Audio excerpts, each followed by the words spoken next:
Well, what the heck is the DEA doing? CBD oil, the oil used by tens of thousands of people to treat childhood epilepsy, Crohn's disease, and multiple other medical conditions, is now a Schedule I drug. Why this move is completely wrong and the consequence of it in a reality check you won't see anywhere else. Well, it was a move that happened quietly but has enormous ramifications. The DEA has reclassified CBD oil as a Schedule I drug. Specifically, here's what they did.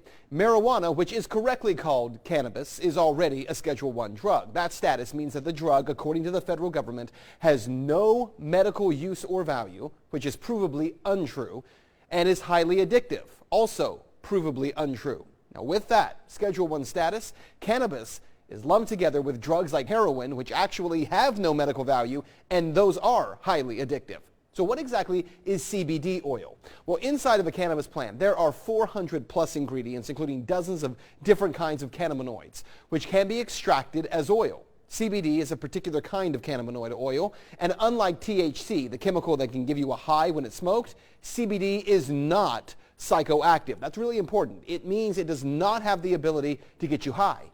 Earlier this year, I spoke with a local mom whose little son Hawk takes CBD oil for medical purposes. Our doctor came into the room and he just looked at me, and you can't read a neurologist's face because they're so, sort of stoic. That's a good word for it. He said, well, I'll tell you this. He said, the brain waves have calmed down. He said, even the background waves have calmed down. There's no more hard spikes, which are called hypsarrhythmia. He said, I would consider this 1,000 times better.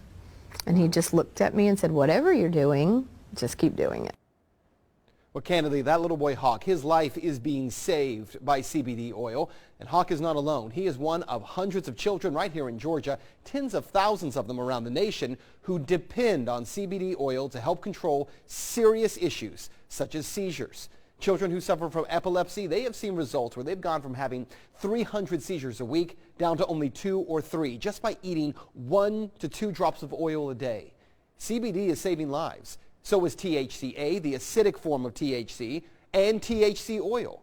So why did the DEA feel the need to make this distinction? Well, essentially, the DEA created a new category of drugs specifically for cannabis called marijuana extracts. In short, the DEA is clarifying that cannabis isn't just illegal, but any naturally occurring oil extracted from that natural plant, they say, has no medical value and is highly addictive. And that is absolutely untrue. And to see how untrue, consider the fact that the U.S. Department of Health and Human Services holds a patent on CBD and cannabinoids. I've shown you this before, but U.S. Patent 6630507 lists cannabinoids and as antioxidants and neuroprotectants. HHS holds the patent on using CBD and other cannabinoids for the purpose of treating Alzheimer's, Parkinson's, autoimmune diseases like Crohn's, and even HIV.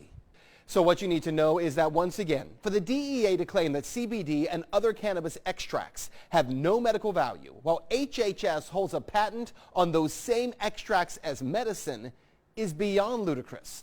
But what's more, the DEA doesn't even have the authority to do this. In this case, the DEA is trying to create a new category of dangerous drug simply because some bureaucrat has decided that the oil from this plant should be illegal to possess.